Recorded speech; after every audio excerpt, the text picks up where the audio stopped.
হতাশ হওয়া ইমানের পরিপন্থী কাজ। আল্লাহ পাক বলেছেন লা তাকনাতু মির রাহমাতিল্লাহ, আমার রহমত থেকে মায়ুস হও না। দেখেন হযরত আইয়ুব আলাইহিস সালাম কত বড় রোগ হয়েছে, শরীর পোকায় ধরেছে, জর্জরিত হয়েছে, দুর্গন্ধ হয়েছে, গ্রামের লোকেরা তাকে বের করে দিয়েছে, স্ত্রী পুত্র পরিজন সব চলে গিয়েছে। এমনকি জিহ্বায় যখন পোকা ধরল, হযরত আইয়ুব আলাইহিস সালাম আল্লাহ রাব্বুল আলামিনের দরবারে ফরিয়াদ করলেন, আন্নী মাসসানিয়াদ-দুররু ওয়া আনতা আরহামুর রাহিমিন। আয় আল্লাহ, আমি অসুস্থ হয়ে পড়েছি, আমি রোগাক্রান্ত হয়েছি, আর তোমার নাম রহমান রহিম, তুমি আমাকে রোগ মুক্ত করো। হযরত আইয়ুব আলাইহিস সালাম আল্লাহর দরবারে ফরিয়াদ করলেন, রব্বুল আলামিন সারা শরীরে পোকায় জর্জরিত হয়ে গেছে, এখন আমার জিহ্বায় পোকা ধরেছে, মাবুদ গো আমি তোমার কাছে ফরিয়াদ করি, আমার জিহ্বায় পোকা দিও না, কারণ জিহ্বাটাও যদি নষ্ট হয়ে যায় তাহলে তোমার মতো আল্লাহর জিকির আমি কি দিয়া করব। হযরত আইয়ুব আলাইহিস সালাম আল্লাহ পাকের কাছে যখন এ ধরনের ফরিয়াদ জানালেন, রব্বুল আলামিন তাকে তার রোগ মুক্ত করে দিলেন, তার স্ত্রী পুত্র সব আল্লাহ রব্বুল আলামিন ফিরাইয়া দিলেন। সুবহানাল্লাহ। সুতরাং মুমিন ব্যক্তি, কোরআন শরীফে সব আছে, কোরআনের মতো শ্রেষ্ঠ ওয়াজের কিতাব পৃথিবীতে আর শুধু বোঝার দরকার। বিপদে যত বড় বিপদ আসুক, কোন বিপদে মুমিন ধৈর্য হারাবে না।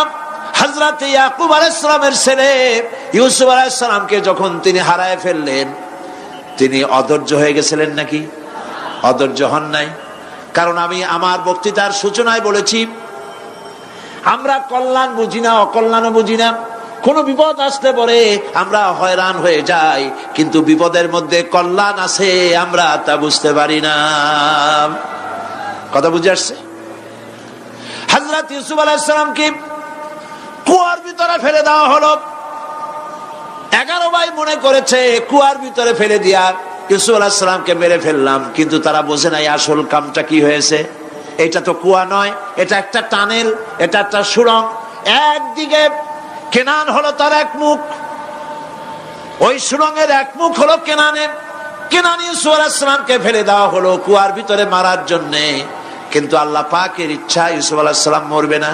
এই টানেলের অপর প্রান্ত মিশরের সিংহাসনের টানেলের এপার দিয়া ইউসুফ আলাইহিস সালামকে ঢুকালেন, অপর প্রান্তে মিশরের সিংহাসনে ইউসুফকে আল্লাহ বসাইয়া দিলেন। হযরত ইয়াকুব ছেলের জন্য অধৈর্য হলেন না। যখন তিনি খবর পেলেন ছেলে বাঘে খেয়ে ফেলেছে, তিনি তখন বলেছেন, ফাসাবুরুন জামিলুন আসাল্লাহু আইয়াতিয়ানি বিহিম জামিআ ইন্নাহু হুয়াল আলিমুল হাকীম। ফাসাবরুন জামিল, আমি উত্তম ভাবে ধৈর্য ধারণ করলাম, এবং আমি বিশ্বাস করি আল্লাহ রাব্বুল আলামিন আমার হারানো সবকিছু আমাকে ফিরায় দিবেন।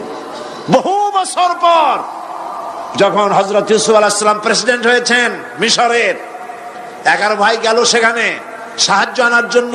সেই ঘটনা তো শোনাবো না, এমনি বলে যাচ্ছি। এরপরে তিনি তাদেরকে পরিচয় দিলেন, ওরা ভয় পেয়ে গেল। তিনি বললেন, ভয়ের কোনো কারণ নাই, লা তাসরিবা আলাইকুমুল ইয়াউম, আজকে আমি কোনো প্রতিশোধ তোমাদের নেব না। সুবহানাল্লাহ। এর নাম পয়গম্বর, এর নাম কি? আল্লাহর নবী।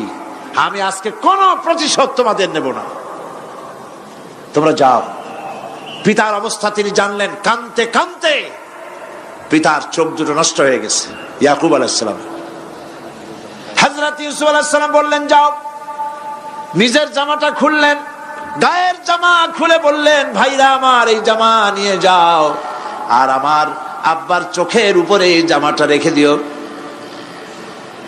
ছেলেরা যখন হযরত ইউসুফ আলাইহিস সালামের জামা নিয়ে মিশর থেকে রওনা করেছে, গল্প নয়, উপন্যাস নয়, আল্লাহ পাক এই কোরআন শরীফে সূরা ইউসুফে বলেছেন, জামা নিয়ে মিশর থেকে রওনা করেছেন। কোথায় মিশর আর কোথায় কেনান?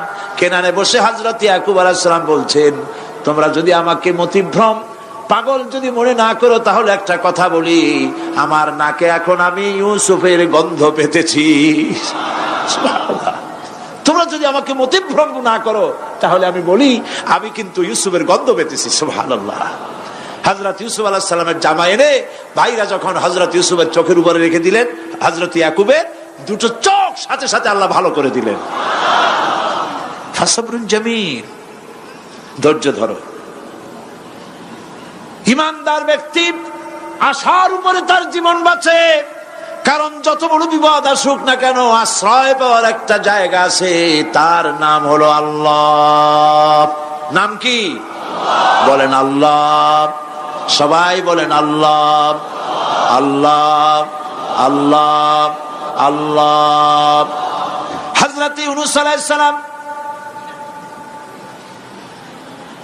মাছটাকে গিলে ফেলে দিল, মাছটাকে গিলে মাটির অতল তলদেশে চলে গেছে। এত বড় বিপদ পৃথিবীর কোন মানুষের হতে পারে নাকি? বলেন, কি বলেন? মাছের পেটের ভিতরে জানালা নাই, দরজা নাই, বেরোবার কোনো পথ নাই, মাছ গেছে পানির অতল তলদেশ। আল্লাহ পাক কোরআন শরীফের ভিতরে মানুষকে শোনান, আল্লাহ ওয়াজ করছেন। সুবহানাল্লাহ বলেন।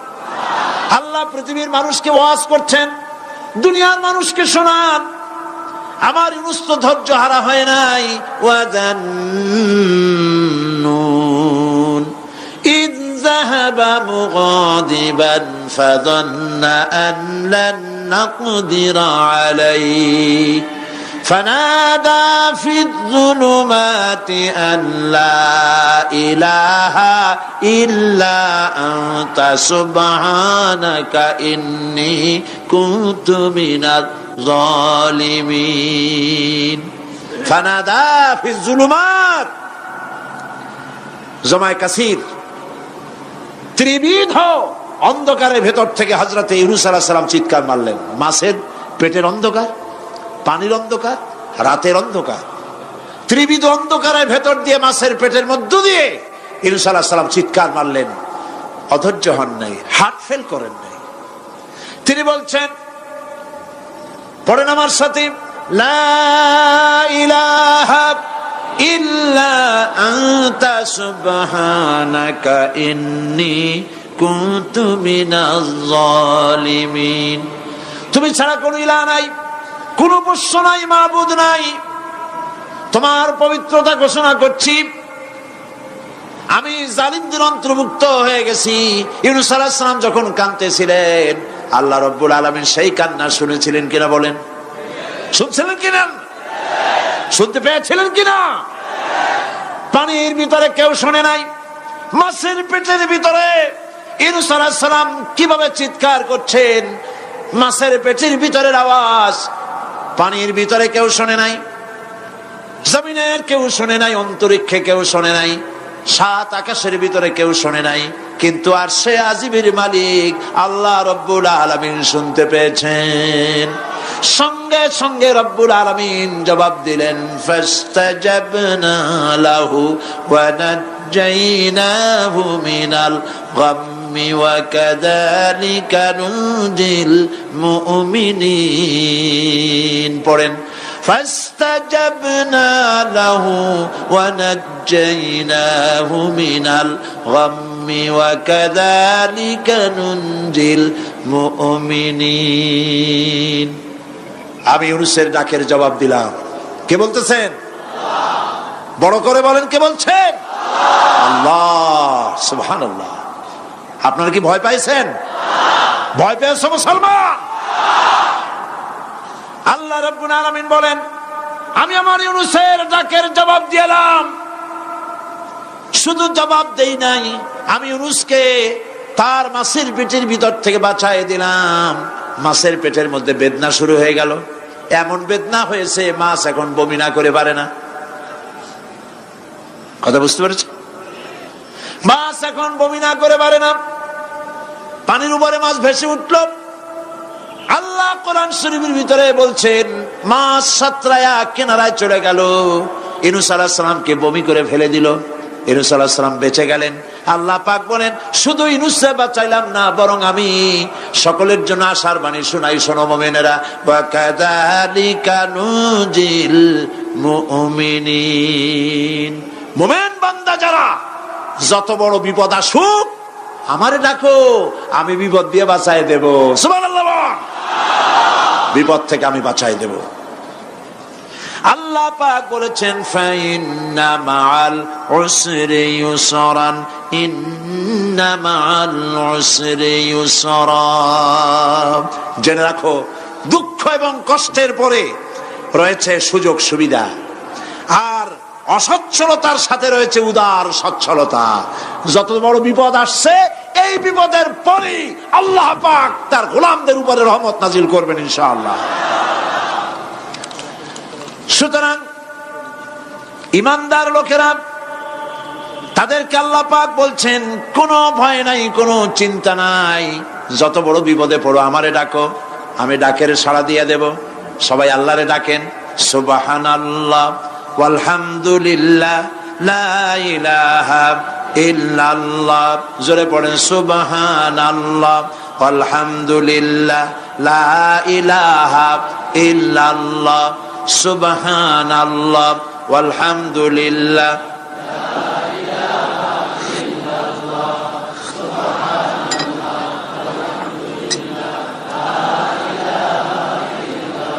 লা ইলাহা ইল্লাল্লাহু মুহাম্মাদুর রাসূলুল্লাহ। আল্লাহর উপর ঈমান আনলে যত ফায়দা হয় এত ফায়দা দুনিয়ায় কোথাও নাই। সুবহানাল্লাহ। আল্লাহর উপর ঈমান আনার ৫ম নম্বরের ফায়দা কয়টা বলছি?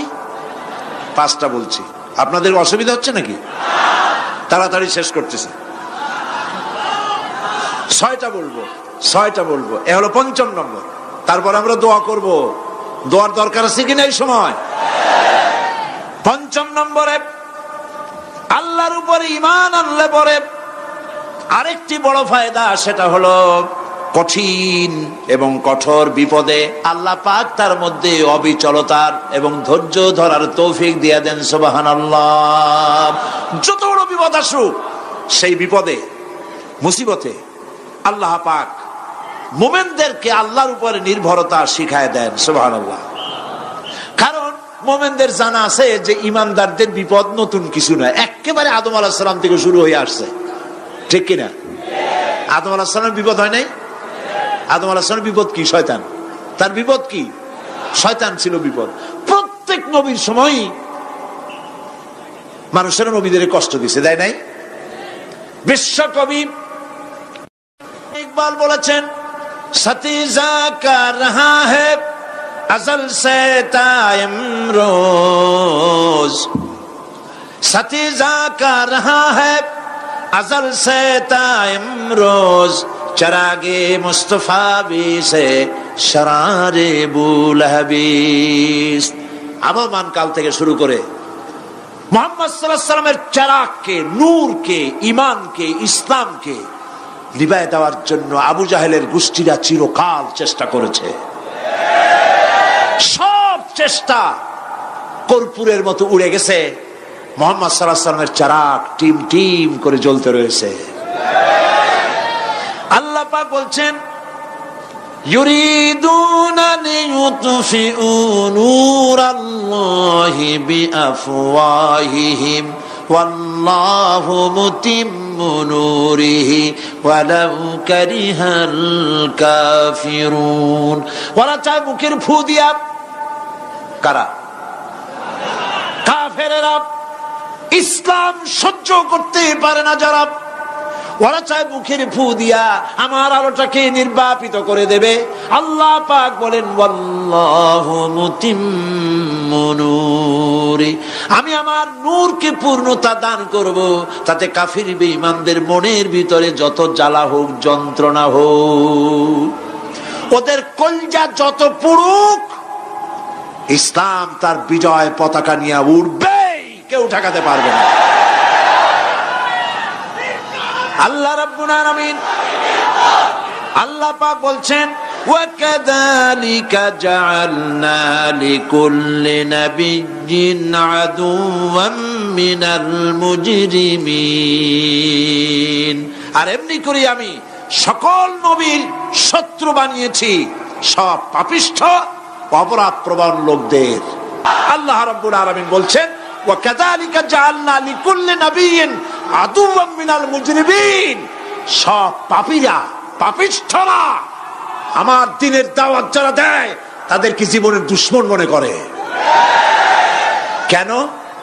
শোনেন, আমি কার ওয়াজ শোনাচ্ছি? কার ওয়াজ শোনাচ্ছি? আমার আল্লাহর ওয়াজ। অপরাধটা কি? নবীদের বিরুদ্ধে, নবীর ওয়ারিস ওয়ারাসাতুল আম্বিয়া কারা, তো তাদের বিরুদ্ধে তাদের অপরাধটা কি? তাদের অপরাধ সম্পর্কে আল্লাহ নিজে বলেন ওয়ামা নাকামু মিনহুম ইল্লা আন ইউমিনু বিল্লাহিল আজিজিল হামিদ। এদের বিরুদ্ধে অ্যাকশন নেওয়ার আর কোনো অপরাধ ওদের নাই। ওদের একমাত্র অপরাধ, ওরা আল্লাহর জমিনে আল্লাহর আইন প্রতিষ্ঠা করতে চায়। এটাই হচ্ছে অপরাধ। এই অপরাধে নবীদের শাস্তি হয়েছে। নবীরা মার খেয়েছেন, সাহাবায়ে কেরাম মার খেয়েছেন। আমরা তো সাহাবায়ে কেরামের জুতার ধুলার সমানও নই। সুতরাং এগুলি আমাদের পাওনা। এই রক্তের বিনিময়, জীবনের বিনিময় আল্লাহ পাক তার দ্বীনকে প্রতিষ্ঠা করবেন ইনশাআল্লাহ। হযরতে খাব্বাব, বুখারী শুনুন, বুখারীর হাদিস। আমি কোনো কথা বানিয়ে বলি না। আমি লেখাপড়া করি, পড়াশোনা করি, চোখে দেখি, তারপরে কথা বলার চেষ্টা করি। বাজে গপ্প কিস্সা কাহিনী বলার অভ্যাস আমার কোনো কালে ছিল না, নাই। রাসূল করিম সাল্লাল্লাহু আলাইহি ওয়াসাল্লামের মতো মানুষ, ওনার মতো মানুষ, আহারে, তার চাইতে শ্রেষ্ঠ মানুষ কি পৃথিবীতে আছে? তিনি মার খাইছেন না খান নাই? আহা, কিভাবে তাকে মারলো! গলায় চাদর দিয়ে পেঁচাইয়া আছাড় মেরে ফেলে দিয়ে তারপরে তাকে প্রহার করা হয়েছে। আবু জাহেল মেরেছে, বেহুশ হয়ে গেছেন হুজুর। হযরত হামজা তখনও কাফের ছিলেন। শিকার থেকে ফিরে এসে মুহাম্মদ সাল্লাল্লাহু আলাইহি ওয়াসাল্লামের অবস্থা দেখে পায়ের রক্ত মাথায় উঠে গেছে। আপন ভাইয়ের ছেলে, আর এমন ছেলে। চলে গেলেন আবু জাহেলের বাড়ি, বললেন আবু জাহেল, তুই নাকি মুহাম্মদ সাল্লাল্লাহু আলাইহি ওয়াসাল্লাম মারছিস, কেন মারলি? তিনি তো ভালো কথাই বলেন, সব সময় বলেন সত্য কথা বলো, মানুষের উপকার করো, এতিমকে আশ্রয় দাও। এত সুন্দর সুন্দর ভালো ভালো কথা বলেন, তার মতো ভালো মানুষ তো দুনিয়ায় দেখি নেই। মারলি কেন? তুই কি মনে করছিস যে আব্দুল্লাহ মারা গেছে বলে এতিম হয়ে গেছে মুহাম্মদ সাল্লাল্লাহু আলাইহি ওয়াসাল্লাম? তোর মনে রাখা উচিত আব্দুল্লাহ মারা গেছে, হামজা মরে নাই। হযরত হামজা ধনুক বাইর করলেন, এক বাড়ি মারলেন মাথার উপরে, মাথা ফাটা রক্ত বেরিয়ে গেল। হামজা হন হন করে হেঁটে এলেন রাসূলের কাছে। হুজুরের অসুস্থ দেহ মোবারক কোলে উঠায় নিয়ে বললেন, বাবা, তার মস্তক মোবারক কোলে উঠায় নিয়ে বললেন, আমি আবু জাহেলের মাথা ফাটিয়ে রক্ত বের করে দিয়ে এসছি, তুমি একটু খুশি হও। হুজুর বললেন, চাচা, কার মাথা ফাটাইছেন, কার রক্ত বের করেছেন, এই কথা বলে তো আমাকে আপনি খুশি করতে পারবেন না। তিনি বললেন, বাবা, তুমি কি হলে খুশি হও? তিনি বললেন, আমি খুশি হই চাচা, তোমার মুখে যদি একটা বার আমি ঈমানের কলেমা শুনতে পাই। হযরতে হামজা বললেন, মুহাম্মদ সাল্লাল্লাহু আলাইহি ওয়াসাল্লাম, আমার বুঝতে মোটেও কষ্ট হয়নি, তুমি কোনো সাধারণ মানুষ নও। সাধারণ মানুষের প্রতিশোধে তুমি বিশ্বাসী হতে, খুশি হতে, প্রতিশোধে বিশ্বাসী হওনি। তুমি অবশ্যই আল্লাহর নবী। আমি আল্লাহকে সাক্ষী রেখে, আমি তোমাকে সাক্ষী রেখে ঈমানের কালেমা ঘোষণা করছি, লা ইলাহা ইল্লাল্লাহু মুহাম্মাদুর রাসূলুল্লাহ।